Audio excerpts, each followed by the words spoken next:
looking at the pitch clock and all of that stuff, do you think that's going to be strictly enforced, or what's your take on all of that?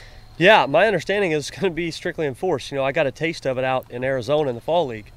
They implemented that clock out there at our stadium, and you know, I think there'll be some resistance. You know, I'm not going to lie. I think you have dealing with players that have played a long time without a clock on the field. So, you know, I think it's going to be a learning curve for the umpires, for the players, for the managers, and you know, Major League Baseball was pretty upfront out in the Fall League about the initiative they want to take, the pace of play.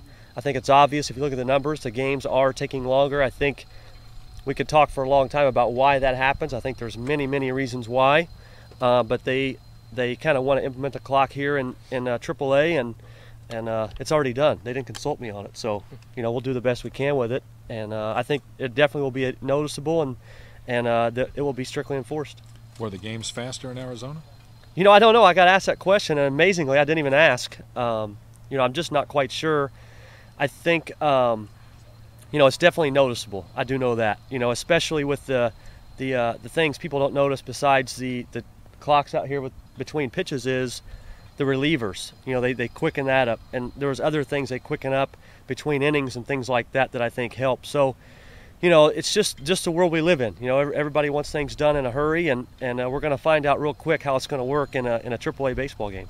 I know they didn't consult you, but do you agree with it, or would you prefer that it not happen? Well, I think there's other ways to get it done. I think the pace of play is an issue. I don't think Major League Baseball, I think they were pretty adamant. They're not really looking to necessarily shorten the game.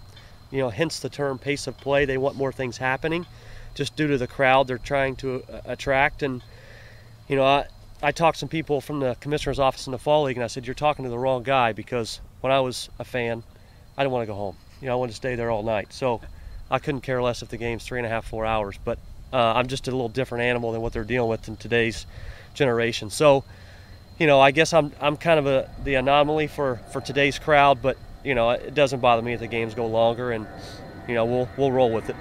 Entering this season, what excites you about this year's team, its potential, and some of these players that may get the call up? Yeah, for sure. I think talent. You know, I think any manager will tell you it starts with talent.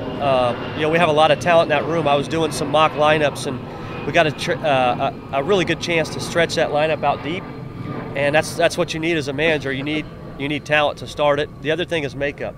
You know, it's just a really good group to be around as far as in spring training. It's good baseball makeup. Guys like to play. They got a good energy about them.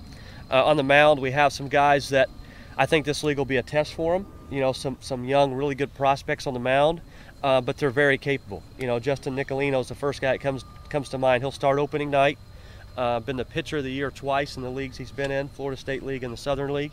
So it starts with him, you know, on opening night. And but I always say, you know, after the first time through, everybody needs to be your number one. You know, so you know he'll get to be the number one on opening night, but after that, you know, it'll turn over quick. And we got a lot of guys that are very capable. And I guess that I'll come back to that word again: talent level and just the makeup of our group. I know the promotion staff does a lot to try to get the fans out here, and crowds can be hit and miss.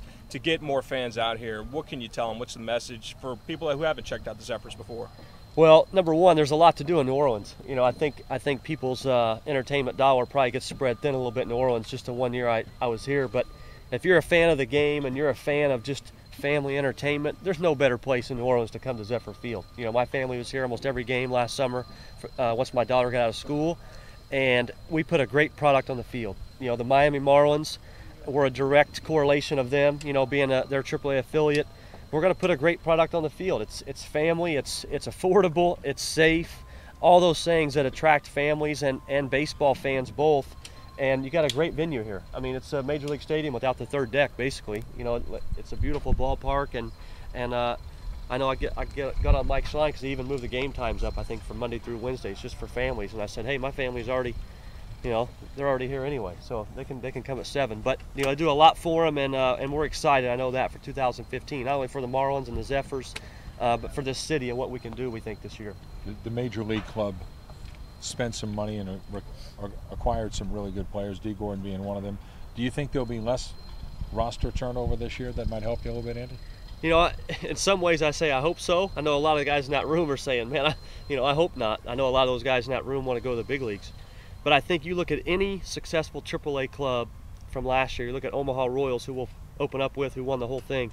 That major league team stayed healthy, which in turn means a lot of the guys in AAA don't go anywhere. They stay there, and you know, I've said this a lot. You're at this level, you're just very reflective of your major league team. You know, you're an extension of it. So once they get beat up in the big leagues, you know, that's going to affect your AAA team, and that's what happened to us last August. You know, I think into July we had a first place team, July 20th, somewhere around there, and then we got banged up in the big leagues, and then that kind of affects us, and we couldn't kind of hold it together. So I do think there will be less turnover. I think we're going to reap the rewards of our major league club, of what they've done.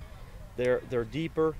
We got a lot of major league players on this roster, in my opinion. You know, it just didn't work out for them because of what's going on in the big leagues, and I think that's where this city will kind of reap the rewards of that. Thanks, sir.